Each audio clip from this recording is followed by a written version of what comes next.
Jai Sriman Narayan. Jai Sriman Narayan. Jai Sriman Narayan. I pay my obeisances to my spiritual master, Srimad Jagadguru Sudarshan Acharyaji Maharaj.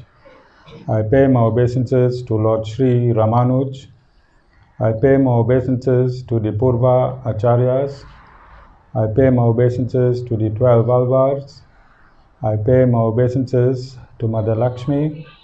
And I pay my obeisances to Lord Sriman Narayan. I welcome all of you here physically at the Sri Narayan Dham in Durban, South Africa. I welcome those that's watching this discourse locally, nationally, and internationally. And I welcome in advance those that's going to be watching this discourse when it is posted on YouTube and the various groups from around the world subsequently. I welcome Jameel from the African Christian Democratic Party. I welcome you to the Sri Narayan Dham, where you have an opportunity after my service to discuss your party, yourself, and anything else you want to add in the mix. You have no time constraints, and you have freedom of this ashram to express whatever you want to express freely. This institution, the Sri Narayan Dham, is affiliated to the Sri Sampradaya, which exists on this planet, the Earth, since the Earth was created. Scientists have gone to, I think, 14 billion years. That is only a fraction of the time this Earth was created. This Earth was created 155 trillion years ago in its current creation. And this institution is affiliated to that creation that happened 155 trillion years ago. The Sri Narayan Dham in South Africa was 8 years old on the 10th of October, which was last week. I am sitting in my current position as Acharya today, the 17th of October, for the past 6 years. On this day, in New Delhi, in India, Guruma and Madhusudan Acharya asked me to come back to South Africa and practice under the title Acharya, because the institution needed a spiritual master up front. And for the preceding 2 years, since 2013 when I took my initiation, I did not want to come up front here and be in a leadership position. So I used to run this institution for 2 years. I used to give discourses, but I used to sit with you. I would only get up during discourse time, come up front out there, give my discourse, and go and sit back with everyone. I did not want to assume a religious or spiritual leadership position. I wanted this mission, which is here since time immemorial, to flow. However, the wife of my spiritual master decided that I must assume a leadership position so that I can control the devotees that were spilling into this system. And this is why I am seated here today, 6 years later, on this chair called the Vyasasana. I didn't just get up one day and say there is something wrong in Hinduism or Sanatan Dharma and I must become a guru to fix it.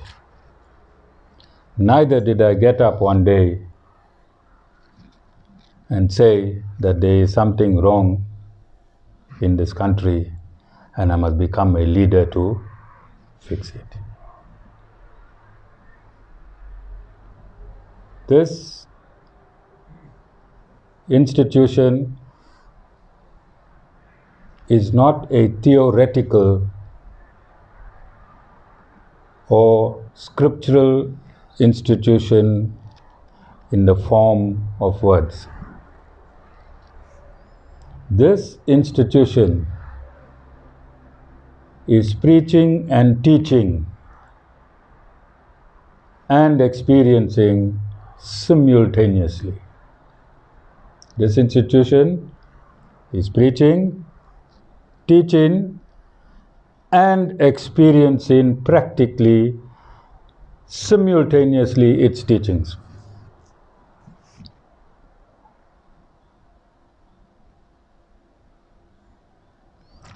We started our Oneness program this year in May. And this is the first institution of its kind in South Africa to have brought every race and the major religions under one roof, in one timeline, to eat, sit, drink, and embrace each other with love.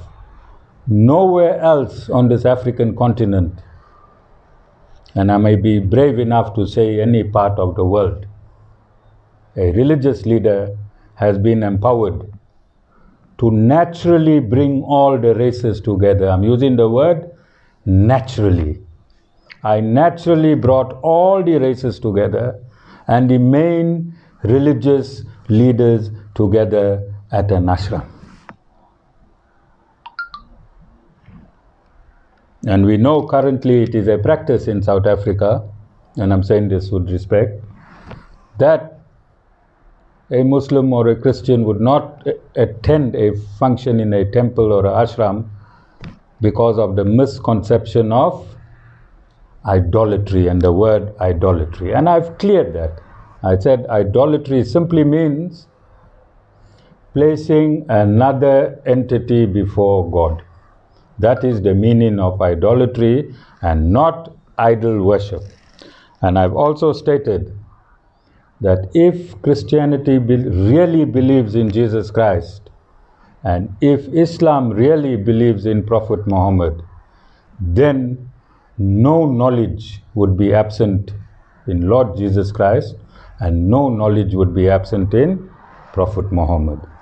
If Prophet Muhammad wanted to state categorically that do not worship the idols worshipped by Hindus, he would have had enlightenment who Hindus are and the idols on Hinduism, for him to claim prophethood. Similarly, Jesus Christ would have had knowledge who Hindus are and who Hindu idols are in his enlightenment. Yes or no? If you're a prophet, you must have total enlightenment. You cannot have compartmentalized enlightenment to suit a particular category, because God is universal. And if he sends a prophet, that prophet has to be universal as well. Is it logic? Yes. And I stated yesterday at the ADEC rally that a heart from a black man can fit in a heart in a white man. A heart from a Christian can fit into the heart of a Muslim. A heart from a Hindu can fit into the heart of a Buddhist. If all these hearts can fit into each other, it means there's only one manufacturer. There's only one manufacturer. Otherwise, these hearts would not be able to fit. The lungs, the liver, the kidneys, all these are interchangeable.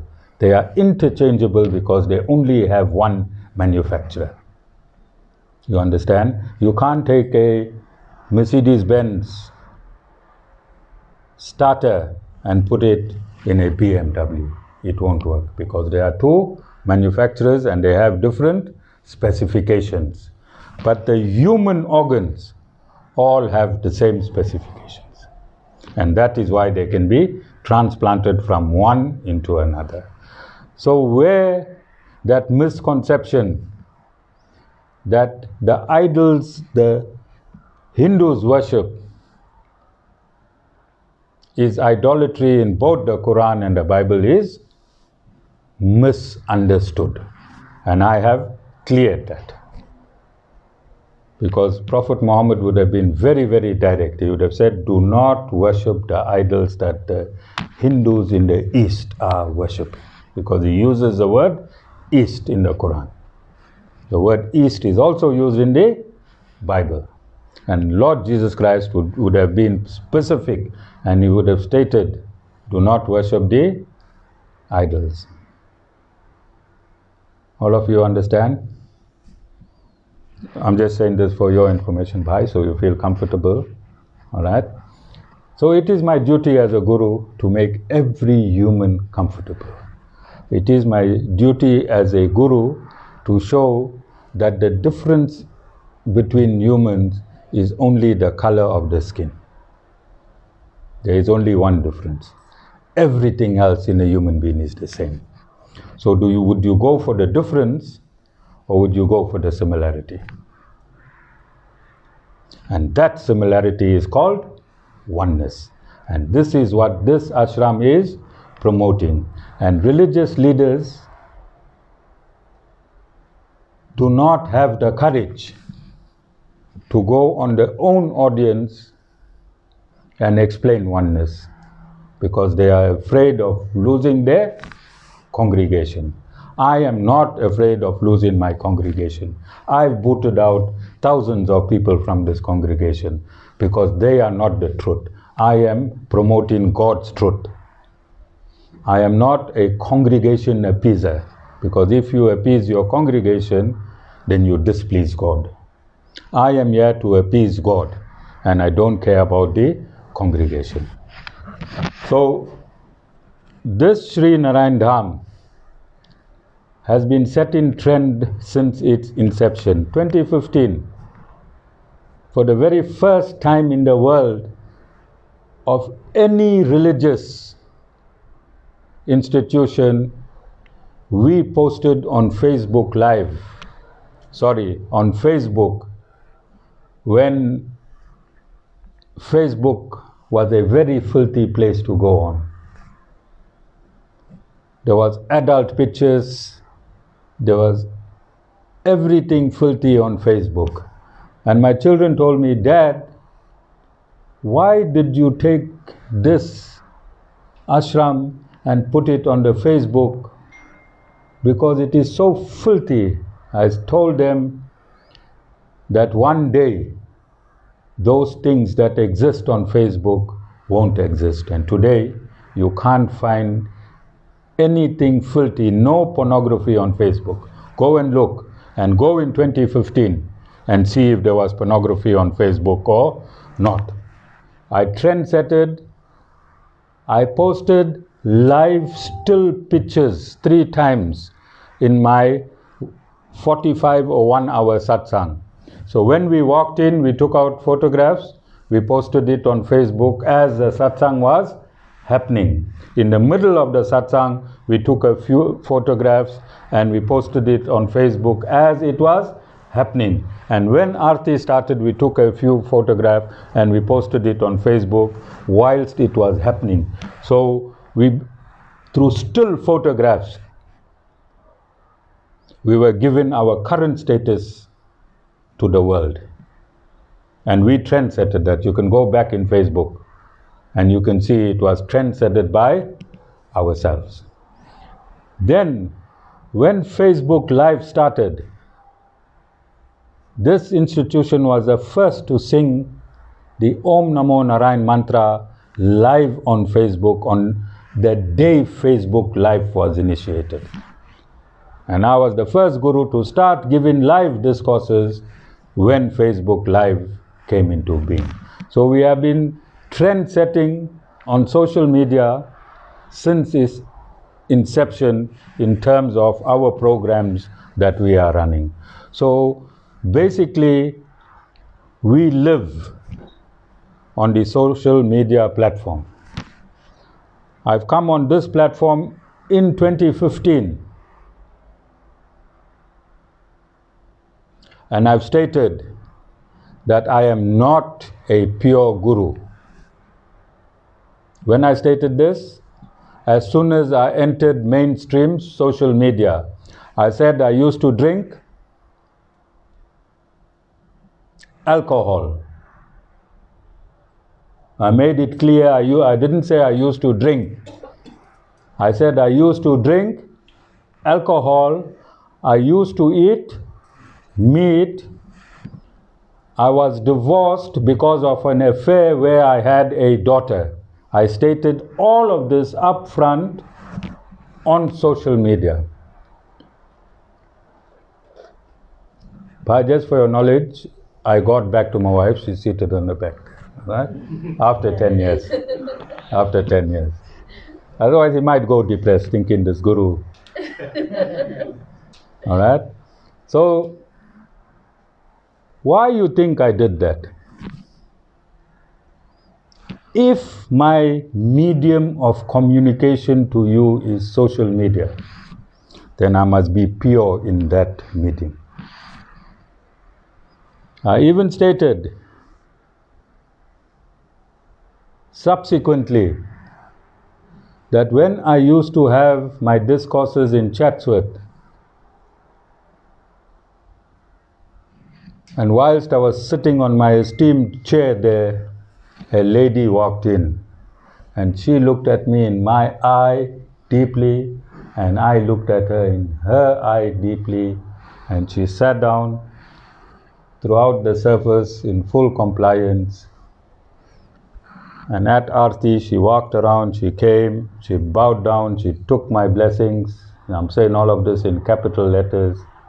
And she looked at me again, and I looked at her again, and we both smiled. And she continued to attend satsang, and she continued to follow us from whichever halls we were going to have satsang. You know why, Bhai, I'm so excited about this lady? Because 30 years ago, when I was practicing drinking alcohol, I used to knock on her door at 4 a.m. and she was running a shibin in Chatsworth, near that ashram where I was giving discourses. So imagine when she came in and she looked at me and I looked at her, and we recognized each other in our previous transaction. And that is where my guruship was tested. And she will be the most authentic person to authenticate me, because she saw me in my worst of conditions. When you knock on a shibin door at 4 in the morning, what is your condition? But I don't know, even if you drank in your life. But you must have seen movies and associated with people. What is your condition? How low is your character at 4 in the morning with red, big eyes? You bang in someone's door for the next alcohol. Can a human being be more lower than that?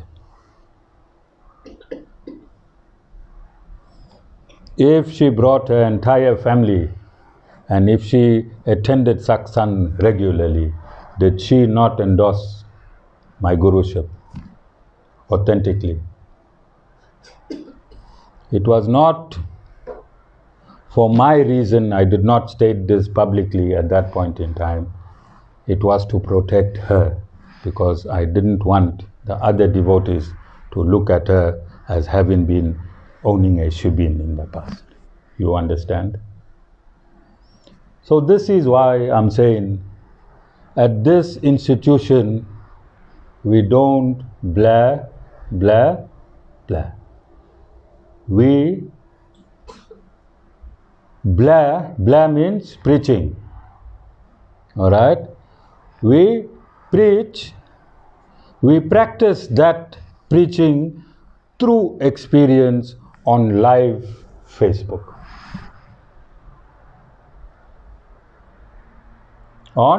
Because that is our medium of communication to the world. Everything about us revolves. You would have noticed that a live Facebook snippet brought me in. When the bhajans were being sung, it was through live Facebook. And now I'm giving this discourse, it is through live Facebook. When for whatever reasons transmission is down, then we video what we are doing and post it on Facebook to connect a few hours later. But I think we only did that once. I'm not too sure. I think once and recently. So if I make a commitment on this platform to anyone, then anyone can hold me responsible for that commitment, because this is live streaming around the world. So someone in Sri Lanka has a right to hold me to my word, known or unknown, because I am selling my spirituality through this media. Yes or no? All right. The fact that I am now involved in synthesizing spirituality and politics is that our work has become even bigger.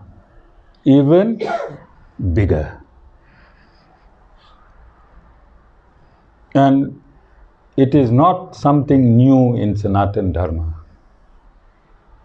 In Sanatan Dharma, in our scriptures called the Vedas, which you would be aware, politics is comprehensively explained. And the explanation is that society is naturally divided into 4 orders by their birth, naturally. And the first order is the priestly order. The second order is the governance or administrative order. The third order is the economical order or the business hub.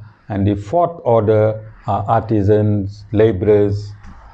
So these 4 social orders are found everywhere in the world, in every country, like how gravity exists. It does not have to explain itself to anyone. Similarly, these four social orders exist everywhere in the world. You can't extricate one order for another order. It's there, it's natural, because it's through creation. It comes with creation. And the suggestion is in our scriptures that the priestly class, it is the duty of the priestly class to instill moral and ethics in the lower classes. That is the only job of the priestly class. So a guru's job is to simply instill moral and ethics in all the lower, we shouldn't call them lower, in all the existing orders. So it is our job as gurus to instill morality in the government, in the politicians, in the business people, in the artisans, and basically the entire community. And if you instill moral and ethics, because our discussion is now on politics, then we won't have absolutely clean politicians. But when they are about to put their hand in the gravy train, and if they listen to what the pastor have stated, if they listen to what the guru have stated, if they listen to what the rabbi has stated, if they listen to what the Maulana has stated, then some of them might just stop midway and take their hand out. Others might not take a whole handful, they might just take a few grains. If we instill moral and ethics in politicians. So we've had quite a successful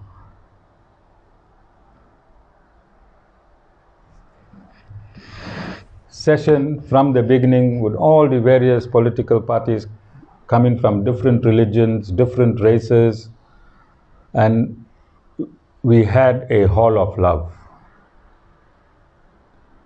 Okay?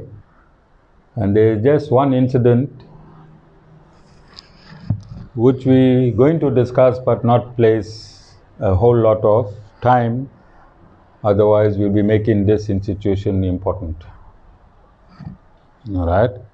But I want to go through a few meanings and definitions.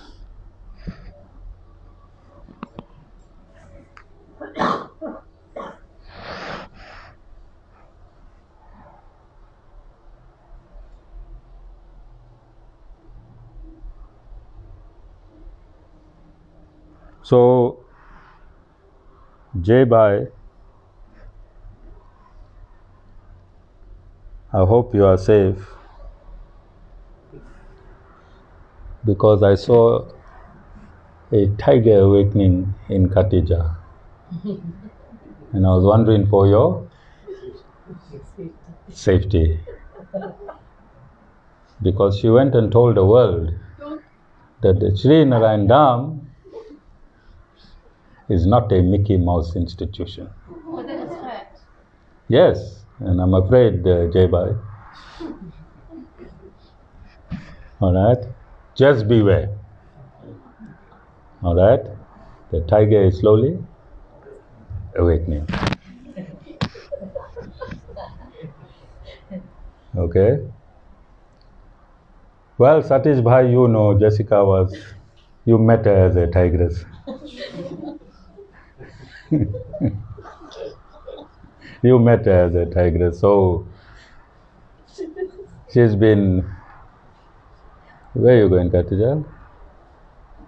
Oh, okay. I thought you were going to assault somebody. I'm getting afraid of you. So, Jessica is also doing what needs to be done, because the Guru instructed all of you. Nobody is acting against the Guru's instructions. You all are acting with the Guru's instructions. So let us see quickly, Jessica.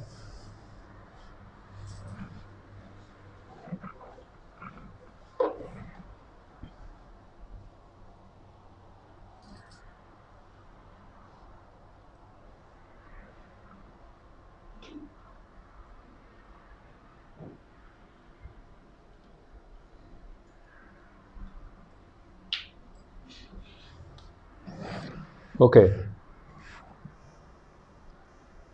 We had one political party here, and there is another political party that is stating we are ordinary people and we want ordinary people to join us. We are not politicians. We don't want politicians to join us. We want ordinary people to join us. So, I want to clear that. All right? So, let's see what politics means.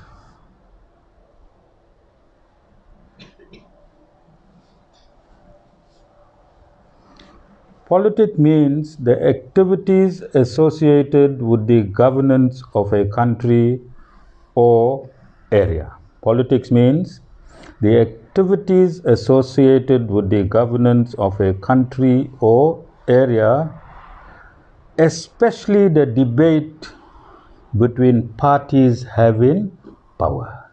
Especially the debate between parties having power.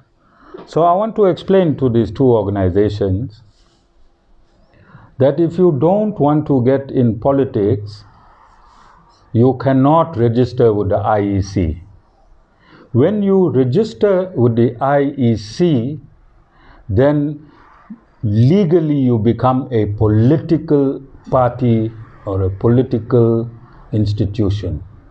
So do not try and lie to the people how clean you are. And politics is not a dirty word. I just explained the meaning of politics. So there are parties that want to mislead the community by saying we want natural people to join our organization and not politicians. Now I want the South Africans to understand this, that this is lie number one. This is the first lie. If the opening statement is a lie, then what you think of the rest of the manifesto is going to be? Lies. You understand? Anyone that wants your vote is a politician and he is involved in politics the second he registers with the IEC. So there is no bigger lie when people are saying they are not politicians. If they do not know the meaning of politics as I have disclosed to you, then they are not qualified to take your vote. Because if they don't know their identity, how can they be in an institution with a false identity trying to remedy the wrongs that's in this society? You are now taking a mechanic and asking him to do carpentry. And this is why, Jameel Bhai, I found it necessary to run through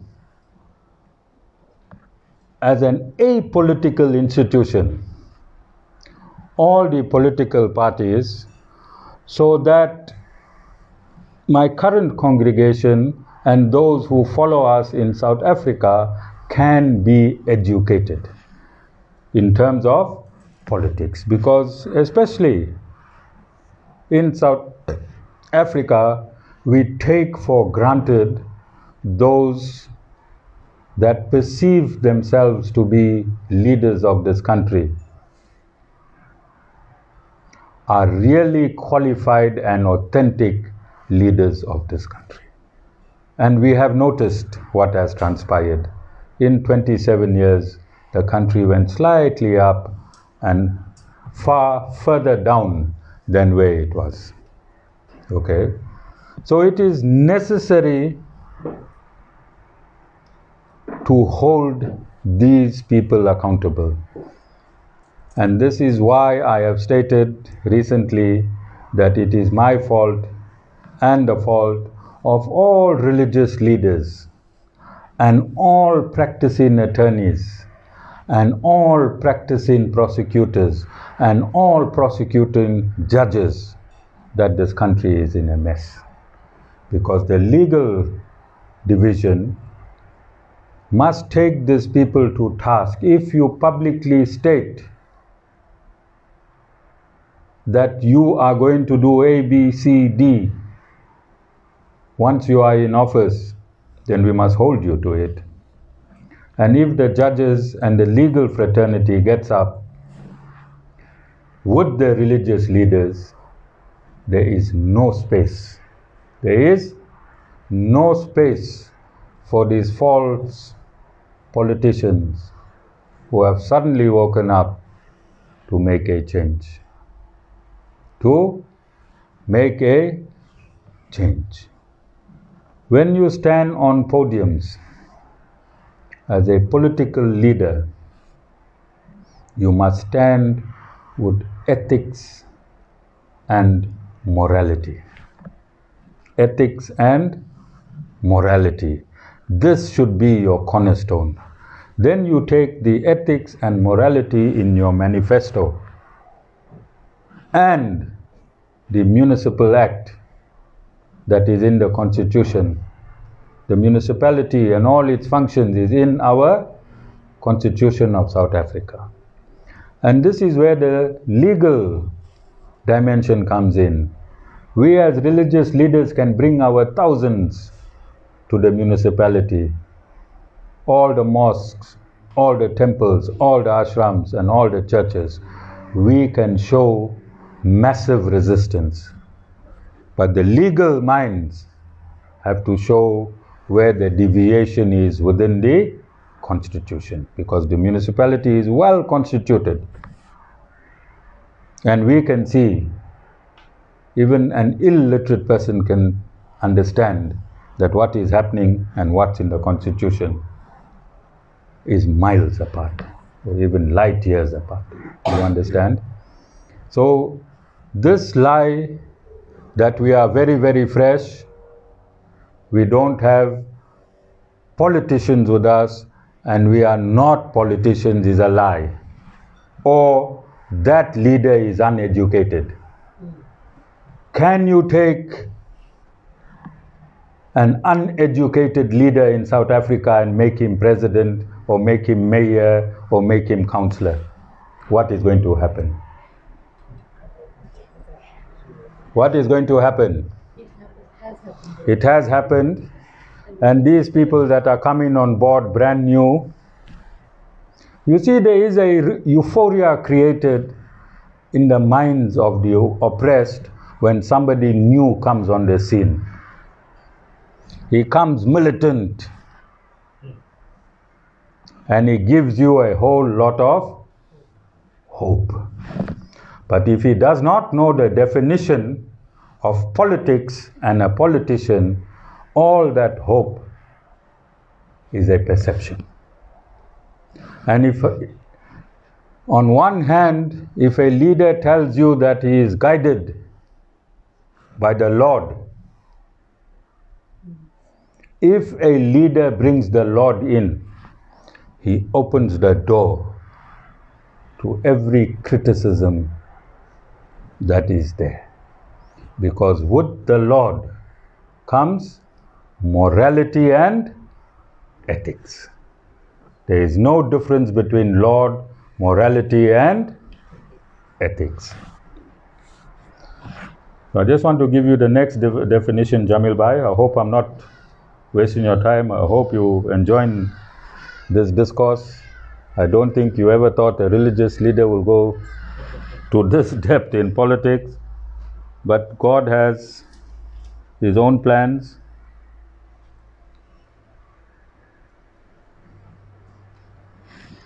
So I want to define the word apology. An apology is a regretful acknowledgement of an offense or failure. Apology is a regretful acknowledgement of an offense or failure. So there'll be two types of apologies. One, Jameel Bhai, you want to apologize for anything? Not yet. Are you thinking of a future offense which you want to apologize whilst you're here?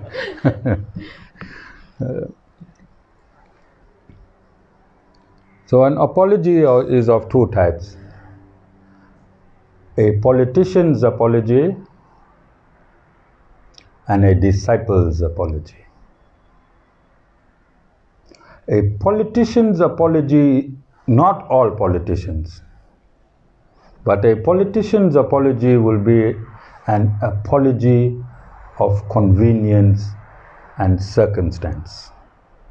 And a disciple's apology will be an apology of his conscience. Apology of his conscience. Okay? Are you understanding? Two types of apologies.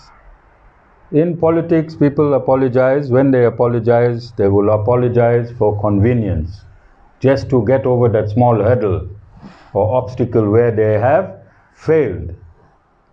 A disciple who has surrendered to God, his apology will be from his conscience. Alright? And I just want to give you another definition. Jameel, I hope you enjoy all of these things. Jessica, when you apologize in future to Satish Bhai,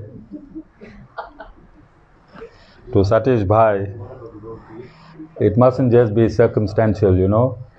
You apologize in the morning because you want a lift to work. That is called an opportunistic, circumstantial apology. You understand that? And you've had millions of this.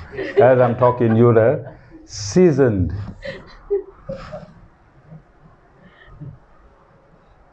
So let's see what conscience means. C-O-N-S-C-I-E-N-C-E.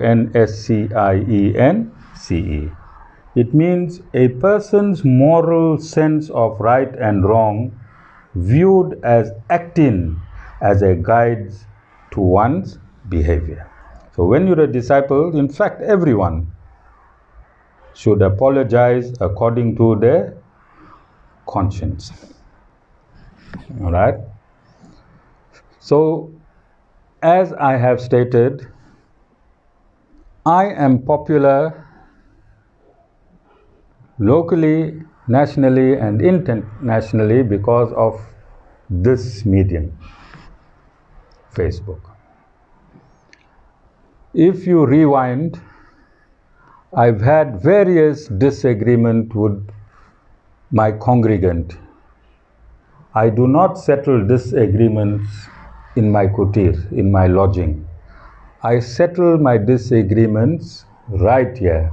If I'm using this medium to promote myself, then I must be morally guided as well, that when this institution runs astray, it is my responsibility to come to this on the next available opportunity.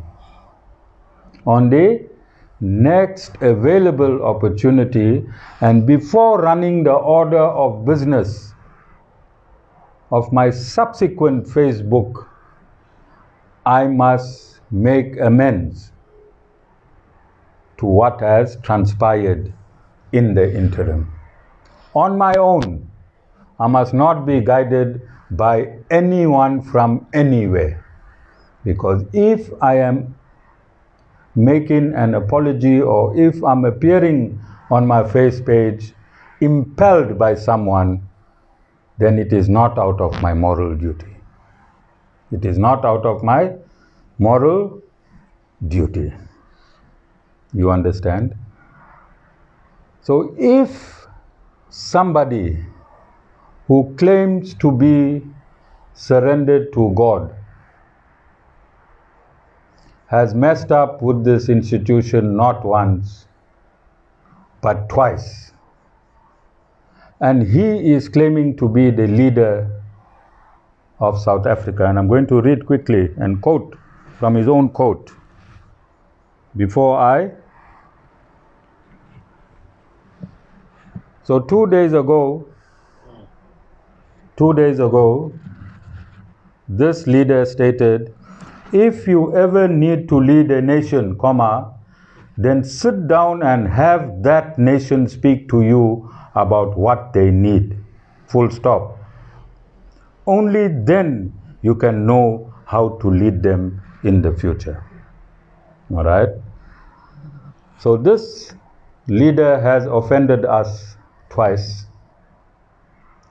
He is currently in Durban. He is a leader of a national organization. He is a Facebook leader. All his politicking is done on Facebook. Yesterday he came, he offended this institution. On Friday and on September 9th. When he offended this institution on September 9th, as a spiritual leader, I gave him an opportunity. I forgot and I forgave, and I made another opportunity for him to attend this institution. On Friday, he blatantly disregarded a hall full of people here at this ashram. And Khatija rightfully stated that if somebody tells you there's a temple somewhere that wants to invite you, you might think it is insignificant. This temple, this ashram, has international ramifications. International ramifications. And this is why I've given you a slight background on who we are. We have stated that the word impossible does not exist in this institution spiritually. And I have a book here where doctors are even mystified when we converted illness into wellness. We converted illness into wellness. We have people currently seated here in the audience today. Anyone can ask them any question. We have mystified medical science, not only here. When I was in India, and I've done all of these things on Facebook Live. My audience is credible. People here have gone to school. They have educated themselves. And even our international and national audience, they come from academia. They come from all walks of life.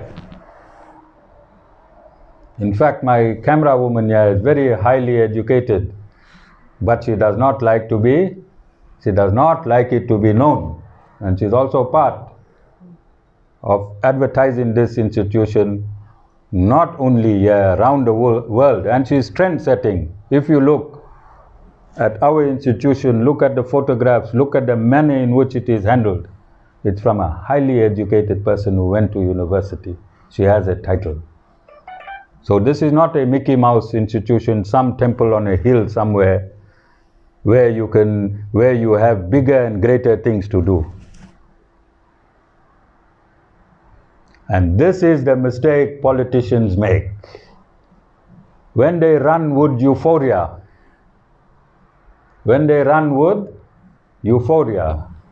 and you know the definition of euphoria, it is short-lived.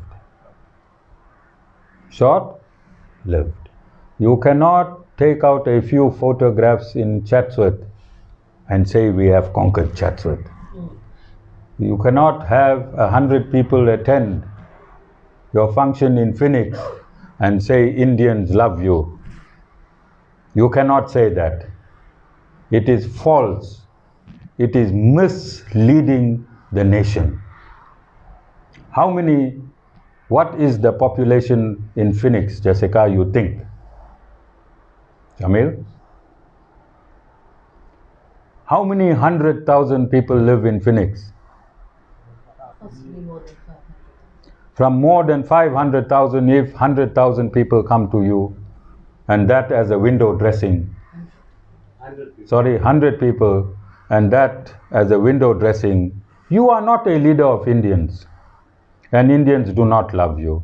If 250,000 people came to your meeting, it will still be questionable whether Indians love you. So this is the type of politics we want to dissuade. We want to dissuade. And I was not happy with the constant repetition of the word Indian and biryani together. I think it was demeaning the Indians. And I was also not happy in the manner he spoke about another Indian politician, Viswan Reddy. But I had already loved his page prior to the comments he made, because I didn't want to take my personal story with him in the substantive, you understand?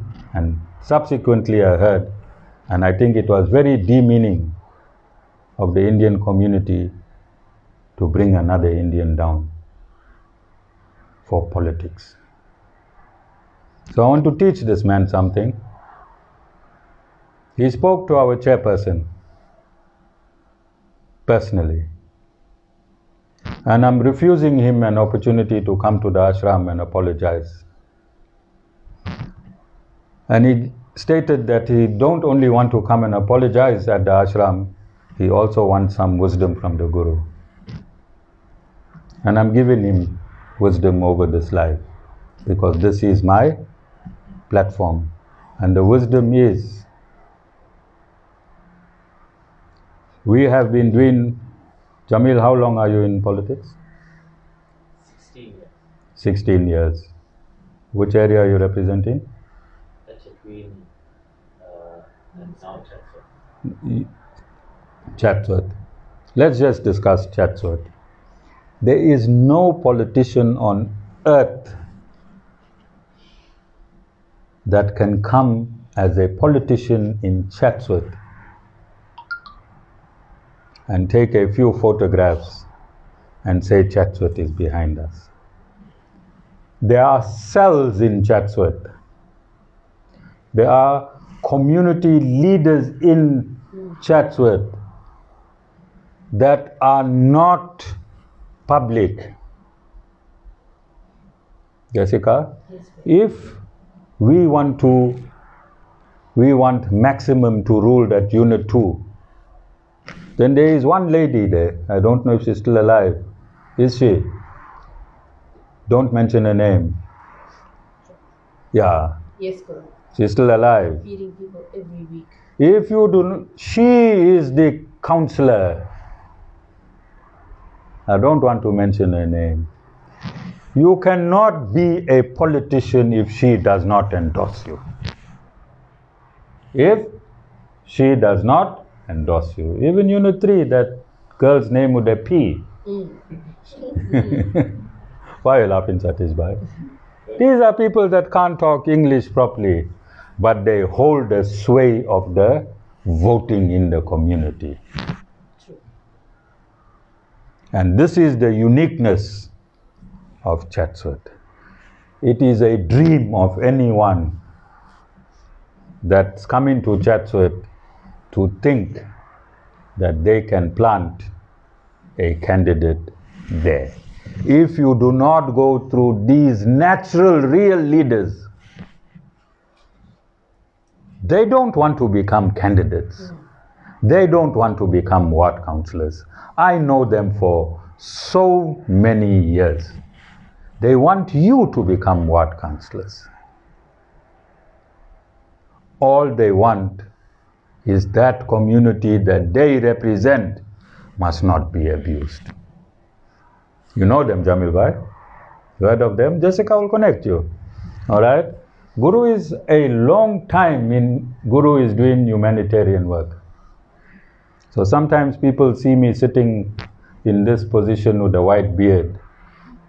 They make a mistake. A huge mistake. Because this person seated here with a white beard Yeah, in Durban, KZN, Chatsworth and Phoenix, I have capacity to make you or break you. These are not good words, Jameel, but if you look at what we're trying to do, if you look at who we are, show me another institution where a guru has left millions of rand, become a guru, and he is bringing people together, different races, different cultures. Do you know how hard that work is? Do you know how hard it is to invite a Maulana in ashram? Do you know how hard it is to invite a bishop or a pastor in the ashram? Do you know how many psychological and religious barriers they have to undergo before attending the ashram? Do you know how difficult this is? And here's a man that has shown total disrespect. He even went and he countered something that Jessica said. If you're a leader, like he is saying, a leader of the nation, you must do what I do. This is my platform. This leader, the first thing on Saturday morning, when he went on his first live, is supposed to apologize to the Sri Narayan Dham. Unconditional apology for the Sri Narayan Dham. If he wanted to apologize with his conscience. This other apology with Vishwadhar is an apology of convenience, and this ashram will not accept an apology of convenience, because we are not a Mickey Mouse institution. You understand?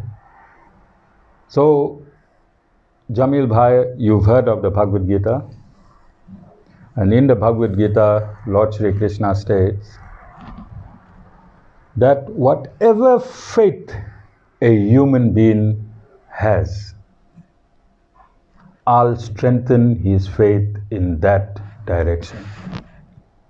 So here at the Sri Narayan Dham, our scripture that I use most famously is a Bhagavad Gita.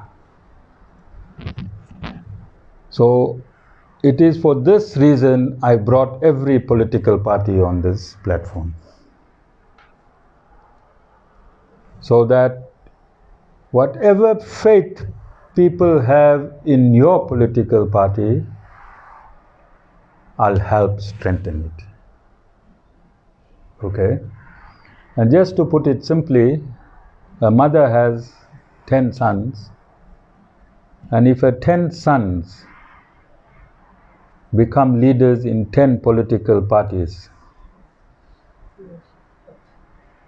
the mother will give the same opportunity that the Guru is giving, because she loves all her sons equally, and their ideology in their politics she will not mix up. On that dimension, well, I'm not a mother, Jameel Bhai. As a father of all the children, this is my compassion, and that is why I use the word mother. This is my compassion. All right? So I'm not contradicting political parties. Like yesterday, I went with Viswan, and I stated in that hall that the very fact that you are here, your consciousness, Viswan's consciousness and his manifesto is synchronized. It means you all already want to vote for Viswan. I am basically blessing you and giving you all the good qualities of Viswan so that you can ask your people to vote. Similarly, if you take me to a rally, I'm going to say the same thing about you, but there is no contradiction, because on your rally you'll have your supporters that are in your consciousness, in your manifesto, and you all have an understanding. So I'm not prostituting myself by going to the various political parties and speaking on their behalf. I'm simply endorsing to your voters or would-be voters in that uniqueness that you are providing to them. Jameel bhai, we're going to do something that's called Aarti. I understand you come from a different religion. We will ask you to observe it with all dignity. You may not have to partake because you do not understand what we are doing. We are not offended by asking you to refrain. Our motto is respect all, worship your own. Thank you very much.